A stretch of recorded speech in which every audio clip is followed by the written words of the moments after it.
세미나의 목표는요. 그래서 피스티스 이에수 크리스토라는 헬라어 원어가 두 가지 양태로 번역이 돼요. 두 가지 모습, 두 가지로 번역이 되는데 첫 번째가 faithfulness of Jesus Christ고 첫 번째가 그거고 두 번째가 faith in Jesus Christ입니다.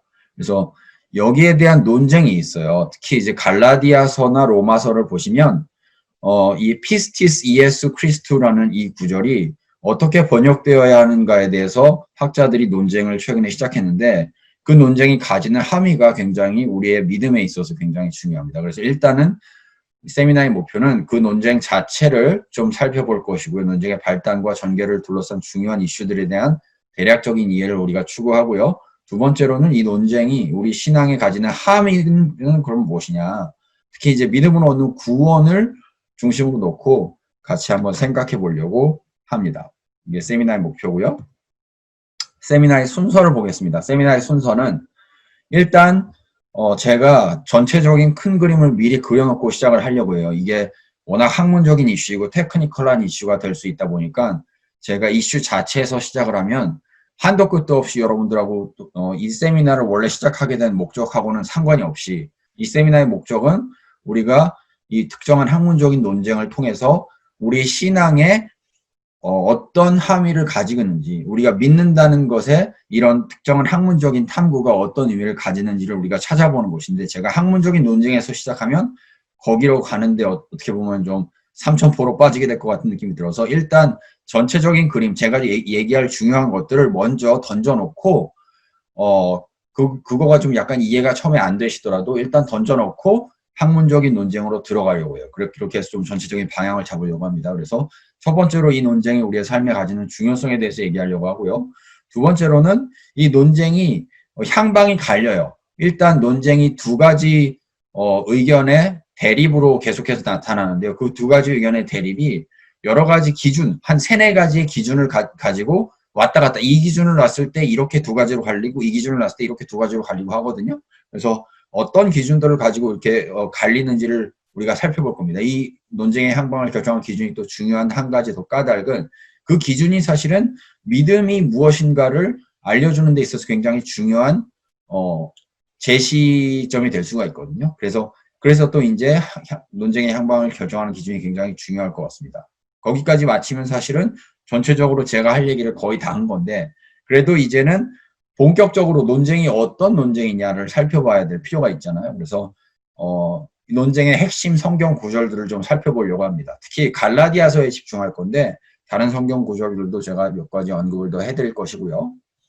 그리고 나서 이제 논쟁이 어디서부터 시작이 됐냐. 리처드 헤이즈라는 듀크 대학교에 있는 신약학 교수님이 있어요. 그분이 1983년도 정확하게는 1981년도인데 그때 에모리 대학교에서 신약학으로 박사 논문을 썼습니다. 그 박사 논문 제목이 The Faith of Jesus Christ예요. 예수의 믿음이라는 제목인데 그 논문이 이후에 1983년에 책으로 출간되어 나왔고 이게 보통 학문적인 논문들은 책으로 출간되어 나와도 굉장히 극소수의 이런 테크니컬한 관심사를 공유한 학자들 사이에서만 보통 이렇게 공유가 되고 하는데 이 책은 대중적으로 굉장히 큰 인기를 끌었고 2001년도인가 2002년도에 재판이 돼서 다시 나왔어요. 그래서 지금도 사실은 굉장히 신학생들 뿐만 아니라 신학에 관심 있는 평신도들 중에서도 굉장히 관심 있게 다루어지는 중요한 문제 중에 하나입니다. 그래서 논쟁의 시초를 리처드 헤이스의 논문을 대략적으로 살펴보면서 좀 볼 것이고요. 그 다음에 논쟁이 그래서 헤이스에서 시작해서 다양하게 전개가 되는데 다른 학자들이 어떻게 이제 여기에 살을 붙이냐, 어떻게 반박하거나 헤이스를 지지하거나 하느냐를 좀 살펴볼 건데요. 이 부분은 제가 어떻게 보면 테크니컬한 부분으로 들어갈 수 있기 때문에 만약에 잘 봐서 시간이 없겠다 싶으면 안 할 수도 있어요. 근데 제가 시간을 보고 어떻게 될 것인지 좀 보도록 하겠습니다. 그리고 마지막으로 이 논쟁 자체가 우리의 신앙에 가지는 함의에 대해서 좀 살펴볼 겁니다.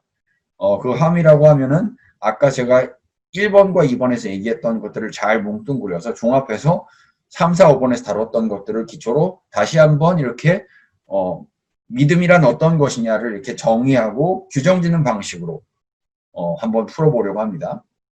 그게 6번이고요. 마지막 7번이 이제 Q&A가 됩니다. 그래서 Q&A 시간에는 여러분들과 함께 얘기를 또 한번 해볼게요.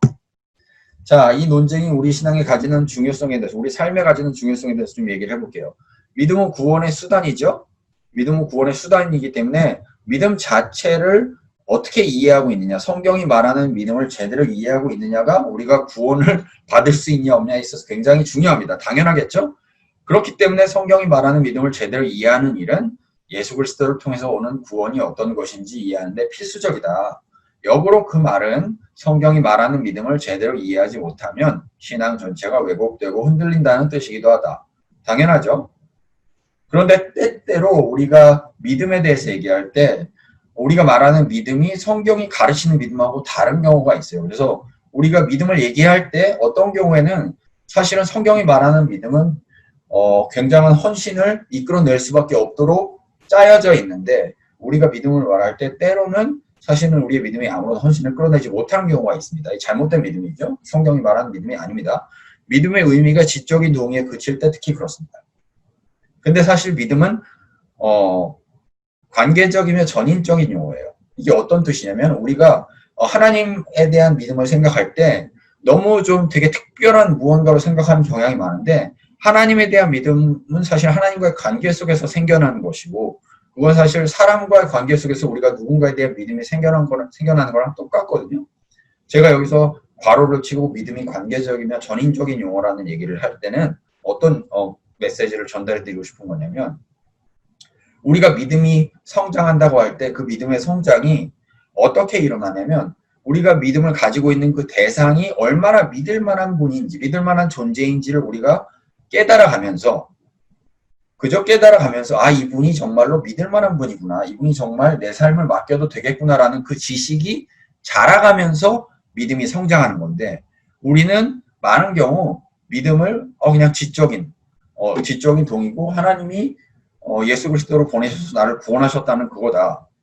거기에 대한 믿음이다. 그렇게만 생각하고 많은 경향이 있고 그 다음에는 그냥 하나님 제가 믿으니까 이거 주세요 저거 주세요라고 하는 그런 방향으로 나가게 되는 경우가 많거든요. 근데 사실 믿음은 하나님이 얼마나 좋은 분이신지를 계속해서 우리가 삶에서 경험하면서 성경을 읽음을 통해서 깨달아가면서 그래야 자라가는 겁니다. 마치 우리가 친구와 관계를 맺을 때 어떤 친구가 믿을 만한 친구라고 할 때 그 친구를 우리가 이용해 먹으려고 그 친구를 믿는다고 얘기하고 그 친구한테 이것저것 내가 원하는 걸 달라고 하진 않잖아요. 그 친구의 품성을 알게 되고 그 친구하고 관계를 맺으면서 이 친구가 얼마나 신뢰할 만한 그런 친구인지를 깨달아 가야 이 친구에 대한 믿음이 성장하는 건데 하나님에 대한 믿음도 똑같다는 거죠. 그렇게 생각하시면 믿음이 어떤 것인지 좀 알기 쉬우실 수 있을 것 같아요. 자, 두 번째로 우리의 믿음은 종종 하나님 앞에서 우리의 행위 노력이 됩니다.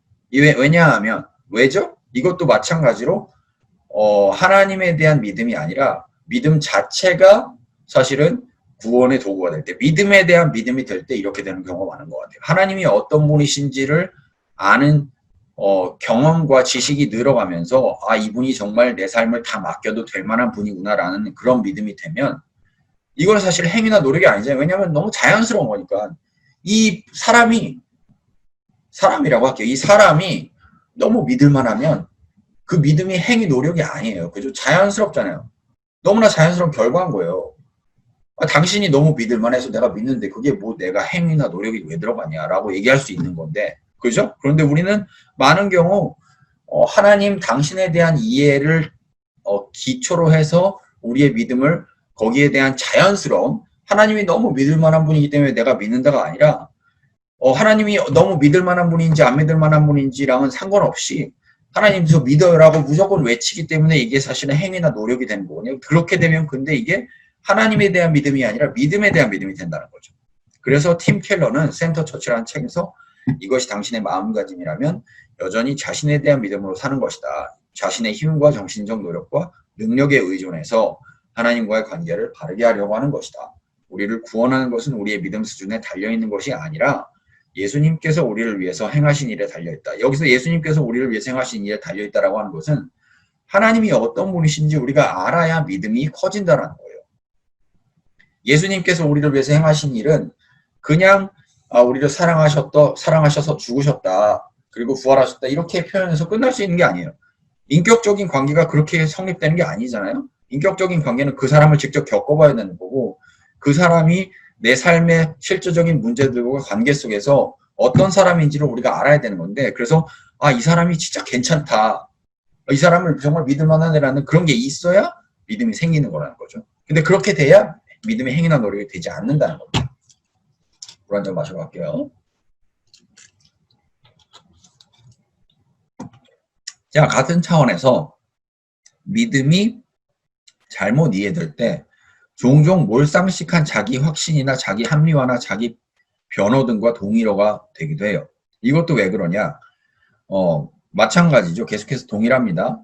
관계 속에서 믿음을 이해하지 않을 때 하나님이 어떤 분이시냐에 기반해서 그분에 대한 믿음, 사람에 대한 믿음처럼 하나님이 어떤 분이시냐에 대한 믿음이 아니라 그냥 내가 믿는 거야. 내 의지를 가지고 그냥 믿는 거야. 이분이 어떤 분이신지 상관없어. 그냥 믿을 때 이게 몰상식한 자기 확신이나 자기 합리화가 될 수 있는데 하나님은 당신 스스로를 요한일서에서 사랑이라고 표현하셨잖아요. 하나님이 사랑이시라면은 우리가 그분을 믿는다는 얘기는 그분의 사랑을 믿는다는 거거든요. 그분의 사랑을 우리가 믿는다는 건 그분하고 사랑의 관계로 들어가는 건데 우리가 어떤 분을 깊이 신뢰하게 되면 될수록 사실은 그분을 닮아가는 경향이 있어요. 우리가 부모님하고 관계를 한번 생각해 보세요. 우리가 어렸을 때 부모님하고 같이 있으면서 부모님이 우리를 돌봐주시면서 부모님에 대한 사랑이 커지고 부모님에 대한 신뢰가 커져요. 그런데 부모님에 대한 사랑이 부모님께서 우리에게 먼저 사랑을 주시고 그래서 우리가 그 결과 부모님을 사랑하게 되고 그 결과 또 부모님을 신뢰하게 되면은 우리의 삶이 부모님을 닮아가는 면이 있단 말이에요. 그죠? 근데 하나님하고 관계도 똑같다는 거죠. 우리가 하나님이 사랑이시라고 스스로 부르셨는데 우리가 그 하나님을 믿고 따른다는 거는 사실은 그 하나님이 사랑이시라는 걸 우리가 닮아간다는 측면이 있다는 거죠. 근데 하나님은 이웃과 세상을 너무나 사랑하시는 분이시기 때문에 우리가 하나님을 믿는다는 거는 사실은 자동적으로 그 하나님을 닮아가는 게 있는 거예요. 마치 우리가 부모님을 닮아가듯이. 그죠? 그렇게 된다면은 우리가 하나님이 하지 않으실 짓은 우리가 하지 않게 되는 거죠. 하나님을 닮았기 때문에, 닮아가고 있기 때문에 하나님은 몰상식한 분도 아니고요. 지나친 자기 확신을 갖고 계신 분도 아니고요. 자기 합리화를 하신 분도 아니고요. 자기 변호를 사랑에 반해서 하시는 분도 아니죠. 결국 하나님을 믿는다는 거는 우리의 삶이 사랑이신 하나님을 닮아가는 차원이 있다는 거죠. 그래서 사실 믿음, 소망, 사랑이 하나가 될 수밖에 없는 게 우리가 하나님을 믿게 되면 그분한테 궁극적인 소망을 두게 되고 우리가 하나님을 믿음으로써 궁극적인 소망을 그분께 두게 되면 그분을 닮아가게 돼요. 근데 그분이 사랑이시기 때문에 우리가 그분처럼 사랑하게 된다는 거죠. 아시겠죠? 그런 차원에서 사실 최근에 대형교회가 너무나 몰상식하게 세습을 하면서 말도 안 되는 합리화를 하고 또 코로나19 상황에서도 교회들이 우리는 그래도 하나님을 예배해야 되기 때문에 대면 예배를 고집하고 하는 그런 몰상식한 일들은 사실은 하나님을 정말로 어떤 분이신지 안다면 할 수 없다는 거죠. 이게 사실은 믿음이 잘못 이해되었을 때 나타날 수 있는 좀 안타까운 결과들이기도 하고요. 자, 그래서 믿음이 구원의 수단이라는 거. 제가 사실은 지금 이미 말씀드린 것처럼 강의 전체를 통해서 해야 될 얘기를 거의 다 하고 있는 겁니다. 이거를 생각하시면서 강의를 앞으로 들으시면 좋을 거예요. 자, 두 번째, 믿음은 그 자체로 가치가 있다기보다는 믿음의 대상에 대한 올바른 이해가 전제되어 있어야 그 가치를 가진다. 지금까지 제가 했던 얘기죠. 믿음의 대상은 예수 그리스도고 예수 그리스도가 누구냐라는 걸 우리가 알아야 그냥 지식으로가 아니라 학문적인 탐구로가 아니라 내 삶에서 내가 예수 그리스도를 신뢰하면서 겪어본 게 있어요. 예수 그리스도가 어떤 분이신지 실제로 겪어봤더니 이런 분이시더라라는 그런 깨달음이 쌓여야 믿음이 생기는 거예요. 그죠? 어떻게 처음 아무 만난 적도 없고 경험도 못 해본 사람은 어떻게 믿어요? 경험도 안 해본 하나님을 어떻게 믿어요? 말도 안 되죠. 그냥 무조건 믿으라고 하는 거는 성경이 가르치는 믿음이 아니에요. 하나님도 내가 사랑이니까 너가 나를 경험해보고 내가 얼마나 믿을 만한 존재인지 너가 한번 알아봐. 한번 익스플로어 해봐. 그러고 나면 너가 내가 얼마나 좋은 존재인지 알게 될 거고 자연스럽게 나를 믿게 될 거야 라고 말씀하시는 거예요. 우리 다 그래서 하나님 믿고 있는 거잖아요. 그죠? 너무나 좋은 분이시라는 걸 알고 있기 때문에. 자, 그게 두 번째고요. 세 번째로 예수 그리스도의 믿음은 인간 예수 그리스도가 누구였는지에 대한 궁금증을 촉발시켜요. 자, 이게 이제 오늘 학문적인 논쟁을 처음 시작하는 시발점이 될 수가 있는데, 우리가 예수 그리스도에 대한 믿음만 얘기하는 게 아니라 예수 그리스도의 믿음을 얘기하기 시작하면요, 예수 그리스도께서 어떤 분이셨는지를 우리가 궁금해하기 시작한다는 거죠. 자, 여기 이게 아직 이해가 안 되실 수 있어요. 근데 생각해 볼게요. 예수 그리스도의 믿음은 예수 그리스도께서 하나님 아버지를 향해서 가지셨던 믿음이에요. 그죠? 그 인간 예수 그리스도가 하나님 아버지를 향해서 가지셨던 믿음이기 때문에 우리가 예수 그리스도의 믿음이 어떤 것이었는지를 탐구하면 할수록 예수 그리스도께서 인간으로 계시면서 하나님 아버지를 믿으려고 씨름하시고 싸우셨던 그런 흔적이 예수 그리스도의 믿음 안에 남아있기 때문에, 또 그게 사실은 우리의 믿음과 비슷하게 될 수 있는, 우리의 믿음이 모방할 수 있는 어떤 롤모델이 된단 말이죠. 근데 예수 그리스도의 믿음은 하나님에 대한 전적인 사랑의 표현이고, 하나님은 사랑이시기 때문에 예수 그리스도께서 사랑이신 하나님을 전적으로 믿으셨기 때문에 사실은 이웃과 세상을 향해서 그렇게 자기 몸을 던지시는 희생을 하실 수 있으셨던 거잖아요. 우리는 사실은 그 믿음을 닮아가야 되는 거예요. 근데 그 믿음을 닮아가야 되는데, 그 믿음을 닮아갈 롤모델이 예수 그리스도의 믿음을 통해서 제시가 된다는 거죠. 근데 그렇게 하려면 인간 예수 그리스도가 누구였는지 우리가 알아야 된다는 거예요.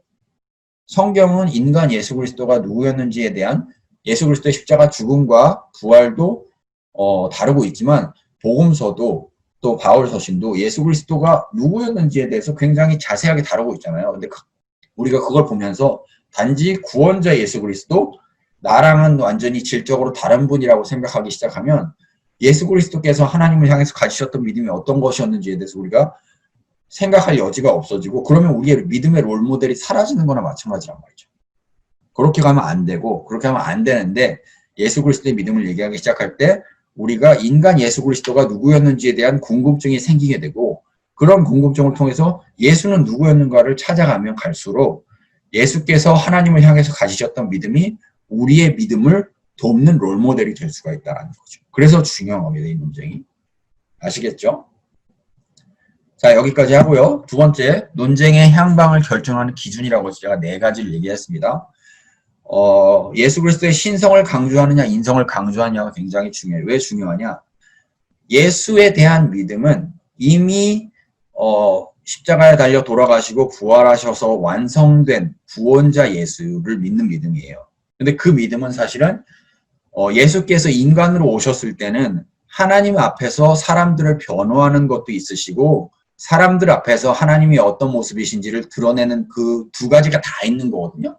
예수님께서 하나님이시면서 인간이시라는 말은 하나님과 사람 앞에서 양쪽에 모두 하나님 앞에서는 사람들의 사정을 좀 고려해 주십시오라고 대변하는 중보자가 되시기 위해서 오신 것이고, 그 다음에 사람들 앞에서는 하나님은 이런 분이시라는 거를 사람들 앞에 보여주기 위한 그런 모습을 구체적으로 드러내기 위한 그런 역할도 하시는 건데, 우리가 하나님으로서의 예수 그리스도만 강조하게 되면은 예수께서 인간으로 오신 그 모습을 이 어떤 의미였는지를 놓치게 된다는 거예요. 예수께서 인간으로 오셨다는 그 말에는 사실은 어떤 게 담겨 있냐?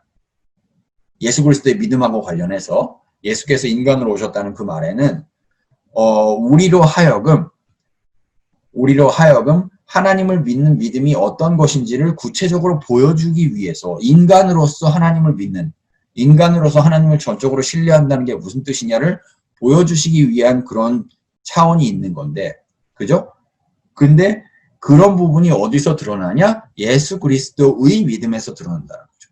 예수 그리스도에 대한 믿음은 우리가 하나님 되신 예수 그리스도를 생각할 때 우리가 예수 그리스도를 믿을 수 있는 거지만, 예수 그리스도의 믿음을 얘기할 때 우리가 믿음의 롤모델을 발견할 수 있다는 거예요. 물론 믿음의 롤모델을 다른 여러 곳에서도 발견할 수 있지만, 성경은 명확하게 가르치고 있죠. 예수께서 디모데전서에서 2장일 거예요. 디모데전서에서 예수께서 인간과 하나님 사이의 중보자, 단 한 분 중보자가 되셨다고 해요. 그 말은 예수께서 우리 인간들에게 롤모델이 되시기 위해서 오셨다는 거예요. 신앙의 롤모델. 그분의 믿음을 보고 우리의 믿음이 어떠해야 하는지를 모방할 수 있는 그런 롤모델이 되셨다는 겁니다. 그래서 이 논쟁의 향방을 결정하는 기준으로 이게 되게 중요하고요. 그리스도께서 하신 일을 법정적으로 이해하느냐 혹은 참여적으로 이해하느냐 굉장히 중요합니다. 법정적으로 이해한다는 말은 하나님과 나 사이에 예수께서 계시고 그분이 십자가에 달려 돌아가셨고 구원의 역사를 이루셨고 그분이 심판대에 나 대신 서셨기 때문에 내가 그분을 믿음으로써 이거는 이제 신이신 하나님 되신 예수 그리스도에 대한 그런 측면이 강한 거죠. 내가 그분을 믿음으로써 구원을 받는다. 그게 이제 법정적이라는 차원의 얘기고요. 참여적이라는 말은 좀 더 인간적인 예수 그리스도를 얘기하는 거예요. 예수께서 믿음을 가지고 씨름하셨고 나의 하나님 어찌하여 나를 버리셨나이까라는 그런 얘기를 하실 정도로 갈등하고 되게 고통받으셨는데 세상에 사시면서 하나님에 대한 믿음을 잃지 않기 위해서 우리의 삶 가운데 그런 모습이 있잖아요. 예수께서 믿으셨던 믿음을 우리가 공유하게 된다는 것은 예수의 믿음에 참여한다는 거예요. 이따 좀 더 자세하게 설명하겠지만 예수의 삶의 이야기가 사실은 우리의 삶의 이야기가 되는 그런 차원이 있다는 거예요.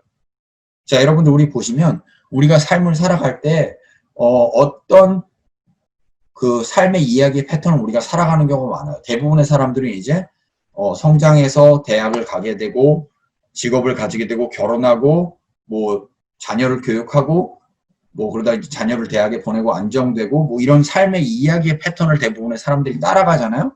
적어도 이제 대학 이상을 나오게 된 어떤 그런 수준의 사람들은 그런 어떤 안정적인 삶의 패턴을 따라가게 되는데 그게 우리가 추구하는 삶의 이야기란 말이죠. 근데 예수 그리스도의 삶의 이야기는 우리에게 다른 삶의 패턴을 얘기해요. 그래서 사실 우리가 나는 이렇게 살 거야 라고 할 때 이미 거기에 우리가 어떤 삶을 살아갈지에 대한 삶의 이야기를 이렇게 쫙 그려놓고 있는 건데 예수 그리스도의 삶의 이야기를 이해하면서 우리가 예수 그리스도를 닮아간다는 것, 특별히 예수 그리스도의 믿음을 닮아간다는 것은 예수 그리스도께서 사셨던 그 이야기에 우리가 참여한다는 것. 다시 말하면 앞으로 우리가 살아갈 삶이 예수 그리스도께서 사셨던 삶하고 비슷할 거야. 그 말은 단순히 우리가 다 모두 고난받고 예수 그리스도처럼 고생하다가 죽을 거야 이런 뜻이 아니라 예수 그리스도처럼 하나님을 전적으로 신뢰하는 삶의 이야기가 우리의 삶의 이야기가 될 거라고 우리가 생각하는 그 생각이 더 깊어지고 더 촘촘해지고 치밀해질 수 있도록 도와줄 수 있는 차원이 있다는 거죠. 이 두 언어가 법정적이라는 용어랑 참여적이라는 용어가 좀 신학적이고 어려운 용어라서 아직 이해가 안 되실 수도 있지만 앞으로 설명하면서 더 이해시켜 드리겠습니다. 자, 그리고 신앙인의 삶을 개인적인 하나님과의 수직적 관계에 집중하느냐 혹은 공동체적인 복음 이야기에 집중하느냐 이게 사실 이제 두 가지 2번, 3번이 사실은 비슷한 얘기예요. 비슷한 얘기라서 이제 넘어갈게요. 4번은 신앙인의 삶을 그리스도에 대한 신뢰로 이해하느냐 혹은 그리스도에 대한 모방으로 이해하느냐. 이것도 아까 제가 말씀드렸던 것처럼 누군가를 신뢰하게 되면 그 사람을 닮아가게 됩니다. 그죠? 누군가를 신뢰하게 되면 우리가 누군가를 깊이 신뢰하게 되면 저절로 그 신뢰하는 대상을 닮아가는 측면이 있어요. 그렇기 때문에 신뢰한다는 거랑 닮아간다는 거랑은 사실은 서로 이분법적으로 떼어놓고 구분되는 게 아니에요.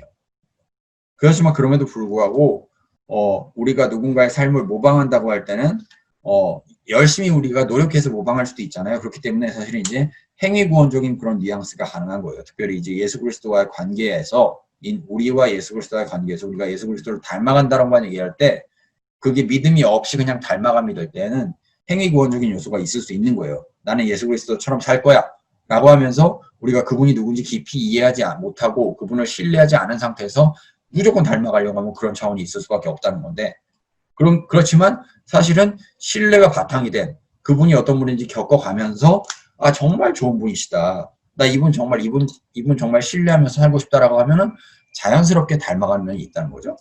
그래서 이 네 가지 기준이 이제 논쟁의 행방을 결정하는 기준이 됩니다.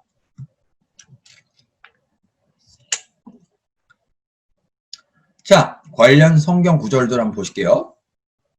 갈라디아서에 이런 구절이 있어요. 사람이 의롭게 되는 것은 율법의 행위에서 난 것이 아니요 오직 예수 그리스도를 믿음으로 말미암는 줄 아는 거로 우리도 예수 그리스도를 믿나니 이는 우리가 율법의 행위에서 아니고 그리스도를 믿음으로써 의롭다함을 얻으려 함이라. 율법의 행위로서는 의롭다함을 얻을 육체가 없느니라.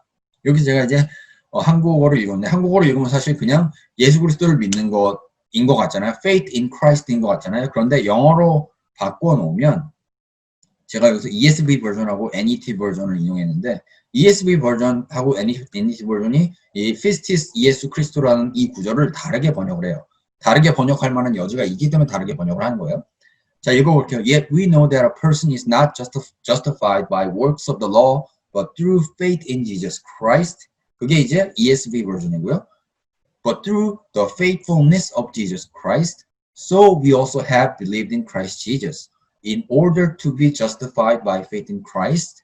이 ESV고요. The faithfulness of Christ, and not by works of the law, because by works of the law no one will be justified. 이렇게 돼 있잖아요. 여기서 그리스도 예수를 믿는 것, 그리스도 예수를 믿는 것이 그리스도 예수에 대한 믿음이 될 수도 있고 그리스도 예수의 믿음이 될 수도 있다는 거예요. 해석의 여지가 있다는 겁니다. 헬라어도 제가 그냥 그냥 이렇게 좀 멋지게 보이려고 한번 걸어놔 봤는데 안 보고 지나가도 됩니다. 피스테오 예수 크리스트, 피스테오스 크리스트 이렇게 돼 있죠. 그 밖에 참고할 성경 구절들 로마서 3장 22절 26절, 빌립보서 3장 9절, 에베소서 3장 12절, 4장 13절 있습니다. 이게 이제 이슈라는 걸 제가 보여드리려고 한 거고, 자, 논쟁의 시초를 한번 볼게요. 리처드 헤이스가 1983년에 이 책을 냈어요. Faith of Jesus Christ라는 책을 냈고, 이 책이 이제 그의 에머리 대학교 신약학 박사 논문이었습니다. Faith of Jesus Christ, The Narrative Substructure of Galatians 3:1 through 4:11. 이분이 이제 리처드 헤이스라는 분이고요. 이 논문이 어떤 주장을 했냐를 살펴볼게요. 자, 논문이 어떤 주장을 했냐. 헤이스가 질문한 것들은 일단 기존 종교개혁에서 바울 서신을 읽어내는 방식에 대한 의문이에요. 의문책이에요. 그걸 아셔야 돼요. 우리가 성경을 읽을 때 전통적으로 읽어내려오던 방식이 있는데 성경 읽기가 굉장히 중요한 거는 다른 방식으로 읽으면서도 충분히 이단이 되지 않을, 그죠? 새로운 관점으로 읽을 수 있는데 그게 이단이 아닐 수 있는 경우가 굉장히 많거든요. 그래서 새로운 관점을 어떻게 찾아야 되냐. 본문을 깊이 탐구하다 보면 우리가 새로운 관점을 발견하게 돼요. 근데 그 새로운 관점이 기존의 전통적으로 읽어내던 관점과는 달라요. 근데 또 도움이 되는 면이 굉장히 많아요. 신앙적으로. 그런 면을 지금 헤이스가 찾아내는 건데 헤이스의 질문은 뭐였냐? 종교개혁이 말하는 첫 번째 하나님과 개인 사이의 수직적 관계에 집중하는 공동체가 덜 강조되는 공동체적인 믿음이 아니라 하나님을 개인이 그냥 믿는 faith in Christ가 강조되는 두 번째 예수 그리스도를 인간의 믿음의 대상으로서만 여기는 인간 예수 그리스도를 덜 강조하고 하나님 예수 그리스도를 더 강조하는 세 번째 성경을 특히 바울 서신을 이야기, 내러티브보다는 교리화시켜서 읽어내는 방식이 과연 유일한 방식이 읽기인가라는 거예요. 자, 여기서 헤이스가 지금 딴지를 거는 거는 faith in Christ, 아까 갈라디아서 2장 16절에서 보여드렸던 faith in Christ라는 그런 번역이, 그리고 그 번역에 딸려오는 여러 가지 신학 작업들이, 그래서 그를 통해서 뽑아낸 믿음에 대한 이해가 과연 유일한 이해가 맞냐. 성경 본문이 그 얘기만 하고 있냐는 거예요. 여기서 중요한 거는 지금 헤이스가 하는 거는 기존의 종교개혁적인 읽기 방식을 부인하는 게 아니라요. 헤이스는 지금 기존의 종교개혁적인 읽기 방식이 틀렸다고 얘기하는 게 아니에요. 그게 유일하냐는 거를 묻는 겁니다. 그렇게 읽는 것도 가능한데 그렇게 읽는 거 말고 이렇게 읽어도 되지 않냐는 얘기를 하는 게 헤이스가 하는 얘기예요. 그렇기 때문에 헤이스는 지금 종교개혁이 읽었던 방식이 맞는데 다른 방식으로 읽으면 다른 관점들이 나오고 믿음에 대한 다른 이해를 우리가 찾아낼 수 있어. 근데 이게 종교개혁적인 방식하고는 다르지만 이단은 아니야. 그렇기 때문에 우리가 신앙에 이렇게 성경을 읽기 시작하면 우리의 신앙에 유익되는 부분들이 있어라는 그런 얘기를 하는 거예요.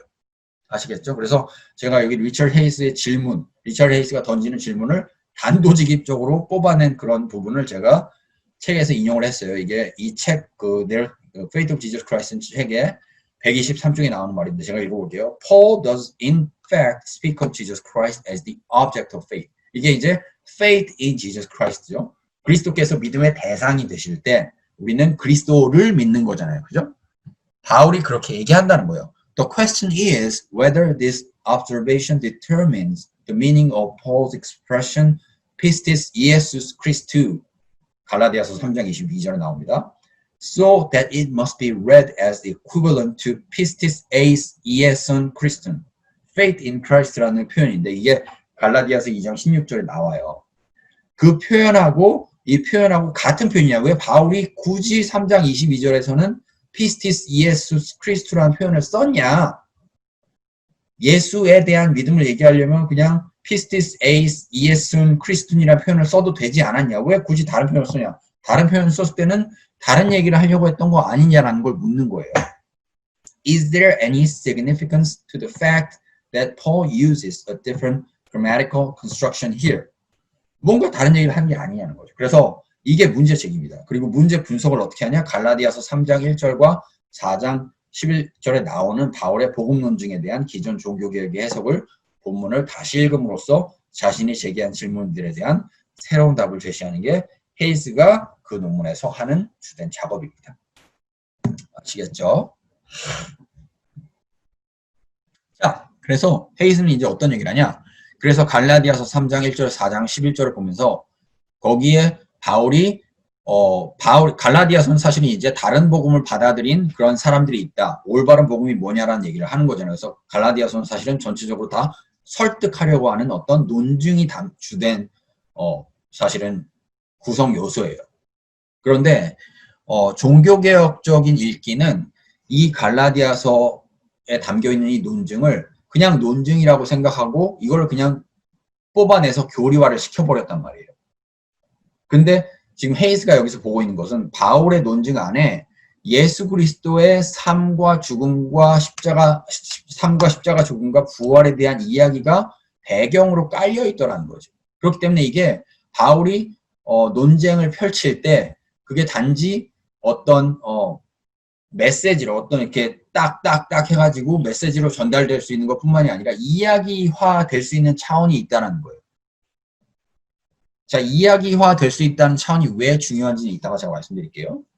갈라디아서 3장 22절 그러나 성경이 모든 것을 죄 아래 가두었으니 이는 예수 그리스도를 믿음으로 말미암는 약속을 믿는 자들에게 주려 함이라. But the scripture imprisoned everything under sin so that the promise by faith in Jesus Christ, the faithfulness of Jesus Christ might be given to those who believe. 여기서 이제 헤이스가 얘기하고자 하는 거는 faithfulness of Jesus Christ라고 번역할 수 있는 여지가 있는데 100% faithfulness of Jesus Christ라고 번역할 수 있는 건 아니에요. 갈려요. 왜냐하면 이게 문법적으로는 양쪽 다 가능하거든요. 양쪽 다 가능한데 결국 문맥을 보고 판단해야 되는데 문맥상으로 볼 때 헤이즈는 faithfulness of Jesus Christ라고 번역할 수 있는 그런 여지가 있다. 근데 faithfulness of Jesus Christ라고 번역했을 때 예수 그리스도 당신께서 삶과 죽음과 십자가 부활을 통해서 겪어내셨던 그 인간 예수 그리스도의 이야기를 더 뽑아낼 수 있는 여지가 있다는 거예요. 자, 여기서 이야기가 중요한 겁니다. 인간 예수 그리스도의 삶의 이야기, 복음서에 나와 있는 인간 예수 그리스도, 구원자이시기도 하지만 우리에게 구원을 주시기 위해서 하나님을 전적으로 신뢰하는 그 투쟁의 과정을 겪으셨던 그 인간 예수 그리스도의 이야기를 뽑아낼 수 있는 여지가 The faithfulness of Jesus Christ라고 얘기할 때 더 많이 나올 수 있다는 거예요. 그래서 헤이스가 이제 이렇게 얘기를 하는 거거든요. 문제의 핵심은 뭐냐? 3장 22절에 여기 보시죠. 피스테오스는 여성형 단수 소유격이고 문법적으로 보면 이렇다. 문법적으로 보면 이렇고 여성형 단수 소유격이 피스테오스는 사실은 주격 소유격으로 풀리기도 하고 목적격 소유격으로 풀릴 수도 있는데 이게 명확하지 않다는 거예요. 문맥을 보고 판단을 해야 되고 문맥을 보고 주격 소유격으로 풀리는 게 맞다라고 얘기하는 학자도 있고 목적격 소유격으로 풀리는 게 맞다라고 얘기하는 학자들도 있어요. 근데 헤이즈의 경우는 목적격 소유격으로 풀리려고 하면은 왜 굳이 바울이 2장 16절에서 표현했던 faith in Jesus Christ라는 건 명확한 표현인데 왜 굳이 이런 식으로 표현했냐라는 거죠. 거기에는 분명히 다른 게 바울이 표현하려고 하는 게 있지 않았냐라고 얘기하는 겁니다. 자, 그래서 헤이스가 얘기하는 거 이거예요. 갈라디아서 3장의 맥락을 잘 살펴보면은 사실은 이 패시지들에서 갈라디아서 3장에 나와 있는 4장 12절까지 나와 있는 패시지들에서 바울이 강조하고자 하는 것은 단지 개인이 예수 그리스도를 믿음의 대상으로 삼고 믿는다라는 거기에 가 있지 않다는 거예요. 그게 첫 번째 헤이즈가 얘기하고자 하는 거고요. 두 번째는 갈라디아서 3장을 보면 바울이 예수 그리스도를 얘기할 때 믿음의 대상으로 얘기하지 않는다는 거예요. 그럼 그 말은 뭐냐? 예수 그리스도가 믿음의 대상이 아니면 인간 예수 그리스도를 얘기하고 있다라고 얘기할 수 있죠. 그럼 그 말은 뭐냐? 믿음이라는 거는 그럼 우리가 예수 그리스도를 믿음의 대상으로 바라보는 게 아니라 예수 그리스도의 믿음, 예수 그리스도께서 사셨을 때 공생애를 하셨을 때 가지셨던 그 믿음, 그 이야기가 갈라디아서 3장에서 바울이 하는 얘기일 수 있다라는 게 헤이스가 하는 얘기라는 거죠. 아시겠어요? 자, 그래서 갈라디아 3장 2절, 3장 11절, 3장 22절 한번 제가 인용해 봤어요. 이건 제가 한번 읽어 드릴 건데 여러분들이 보시고 갈라디아서 이후에 궁금하시면 3장을 다시 한번 읽어보시면서 어떤 게 맞는지 한번 생각해 보셔도 좋을 것 같아요. 3장 2절입니다. Let me ask you only this. Did you receive the Spirit by works of the law or by hearing faith? 제가 이거 law or 붙여놔가지고 좀 이상하네요. 떼어놔야 되고요. 갈라디아서 3장 11절입니다. Now it is evident that no one is justified before God by the law, for the righteous shall live by faith. 이것도 보시면 아시겠지만 예수 그리스도를 얘기하고 있어요. 이 3장 10절이 예수 그리스도께서 어떤 분이셨는지를 얘기하면서 the righteous shall live by faith를 얘기할 때 이 righteous가 예수 그리스도라는 거예요. 헤이스는 리처드 헤이스는 의로운 자가 믿음으로 살 것이고 여기서 바울이 얘기하는 의로운 자는 예수 그리스도이시기 때문에 이거는 결국 예수 그리스도의 믿음을 얘기하는 거다라고 하는 게 헤이스의 논지라는 거죠. 아시겠죠? 자, 3장 22절 앞에서도 인용했었는데 But the scripture imprisoned everything under sin so that the promise by faith in Jesus Christ or the faithfulness of Jesus Christ 여기서 이제 faithfulness of Jesus Christ가 맞다고 얘기하는 거죠. might be given to those who believe. 근데 조금 더 자연스러운 건 제가 보기에도 예수 그리스도의 신실하심, 그 완성됨, 예수 그리스도께서 끝까지 충성하셔서 신실하심을 완성하셨어요. 믿음을 완성하셨어요. 그 완성된 믿음이 우리에게 주어진 거가 좀 더 맥락에 제가 보기에도 맞는 것 같아요. 근데 그렇게 주어졌다고 할 때 예수 그리스도의 믿음이 우리에게 주어졌다고 할 때 우리에게 사실은 예수 그리스도처럼 믿어. 예수 그리스도처럼 하나님을 신뢰해. 라고 얘기할 수 있는 그런 여지가 생긴다는 거고 그 말은 뭐냐면 우리에게 믿음의 롤모델이 예수 그리스도로 제시됐다는 거거든요. 근데 그렇게 되려면 그건 결국 무슨 얘기냐면은 예수 그리스도가 어떤 분이셨는지에 대해서 우리가 좀 더 깊이 탐구해야 될 여지가 생기는 거예요. 우리가 예수 그리스도를 그냥 믿음의 대상으로 생각하면 저분은 나랑 다른 분이고 저분은 하나님이시고 저분은 나를 전혀 공감 못하시고 심지어 성육신의 목적이 예수 그리스도께서 인간으로 오신 목적 자체가 사람들을 공감하시기 위해서 오신 건데도 우리가 예수님을 하나님으로 너무 생각하게 되면 저분은 내가 공감할 수 있는 부분이 별로 없고 저분은 너무 모범적인 분이야. 나는 저분한테 비교할 수 있는 것도 모방할 수 있는 것도 없어라고 생각하게 되는데 그게 예수님께서 성육신 하신 그 목적 자체를 완전히 부인하는 그런 게 될 수 있다는 거죠. 예수님께서 인간으로 오신 목적은 우리에게 모방할 수 있는 롤모델이 될 수 있는 그거를 제시하기 위해서 오신 것이기 때문에 사실은 제 생각에도 헤이즈가 얘기하는 이런 논지가 어느 정도 타당성이 있는 것 같아요. 자, 시간이 좀 지났기 때문에 논쟁이 우리 신앙에 가지는 함의로 넘어가겠습니다. 그래서 faithfulness of Jesus Christ 이 논쟁이 사실은 아까 말씀드린 것처럼 예수에 대한 믿음과 예수의 믿음 이 두 가지가 다 맞아요. 다 맞는데 예수의 믿음으로 얘기를 하기 시작할 때 우리에게 믿음이 어떤 것인지에 대해서 알려줄 수 있는, 가르쳐줄 수 있는 중요한 시사점이 여러 가지가 있다는 거예요. 그리고 제가 여기서 이제 달라스 윌라드라는 분의 하나님의 모략을 인용합니다. 잠깐 제가 물 한 잔 마시고요.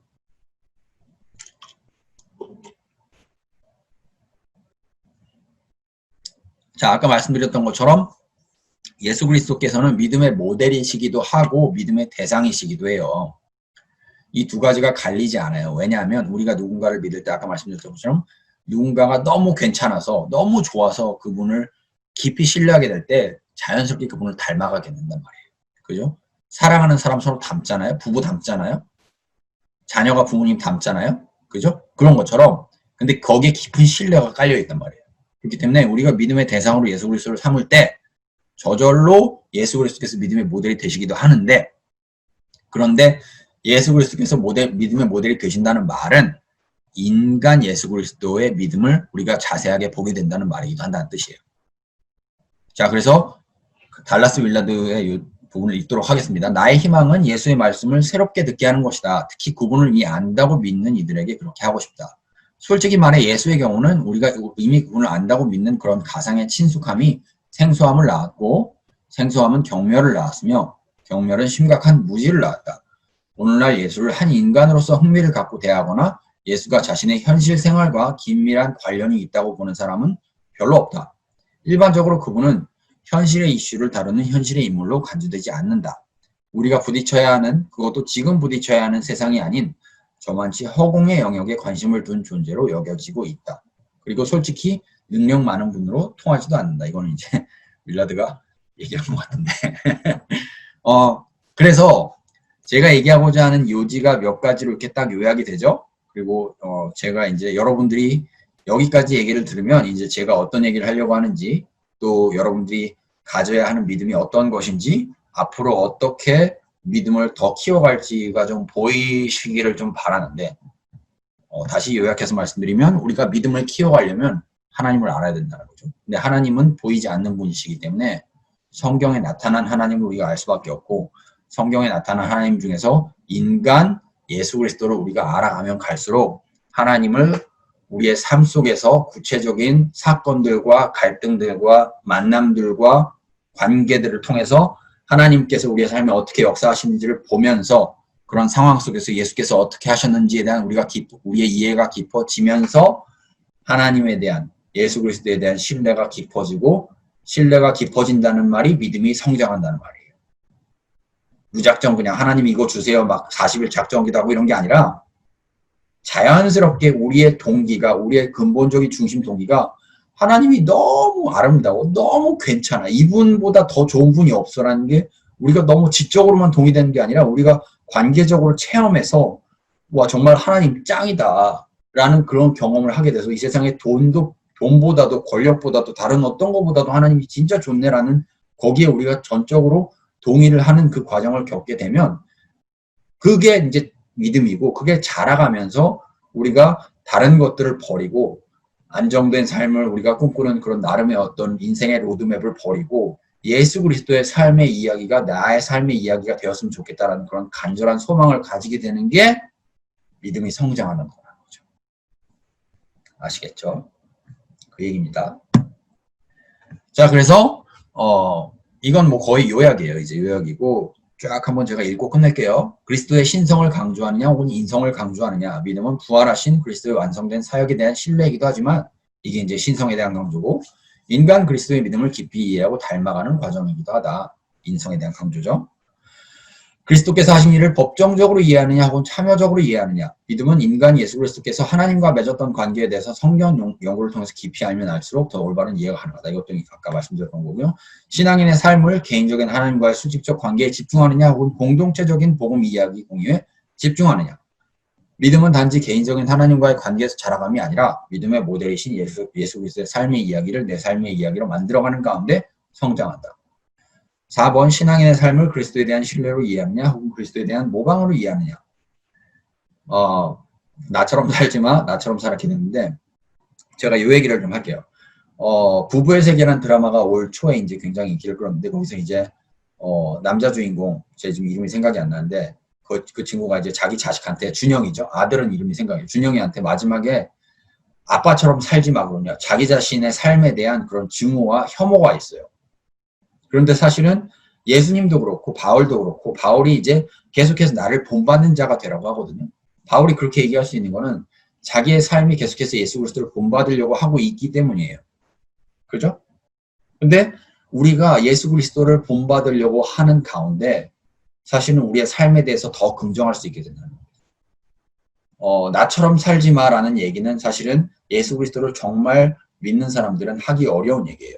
자녀들에게 나처럼 살지 마라고 하거나 혹은 누군가에게 우리가 나처럼 살지 마라는 얘기를 한 적이 있다면 다시 한번 생각해 보셔야 돼요. 우리가 예수 그리스도를 믿는다는 거는, 예수 그리스도의 믿음을 가지고 예수 그리스도를 믿는다는 거는 궁극적으로 우리의 삶을 누군가가 모방할 수밖에 없게 만드는 그런 부분이 있거든요. 물론 그게 완벽한 어떤 모범적인 삶을 살려고 하는 게 아니라 우리가 우리의 삶의 방향성을 예수 그리스도의 믿음을 가지고 예수 그리스도를 더 믿으려고 하면 할수록, 그래서 그 방향으로 달려가면 달려갈수록 우리 안에 바울이 얘기했듯이 나처럼 살아. 내 삶이 얼마나 좋은 삶이었는지 알아? 하고 자기의 삶을 긍정할 수 있는 그런 에너지가 생긴다는 거예요. 자기의 삶이 후회와 탄식으로 가득한 삶이 아니라 나의 삶은 계속해서 그리스도를 닮아가려고 했던 삶이기 때문에 또 그렇게 하면서 예수님께서 나에게 채워주신 것들이 너무 많고 내가 예수님 때문에 회복되고 치유된 부분들이 너무 많았고 예수님이 아니었다면 정말 이 닥쳐왔던 어려움과 고난과 힘든 것들과 역경들을 내가 내 마음대로 처리하려고 하면서 더 상처가 많고 어려워지고 후회가 쌓이고 한탄이 쌓였을 텐데 나는 예수님을 믿었기 때문에 후회가 그래도 덜 쌓였어. 그래도 한탄이 덜 쌓였어 라고 얘기할 수 있는 거거든요.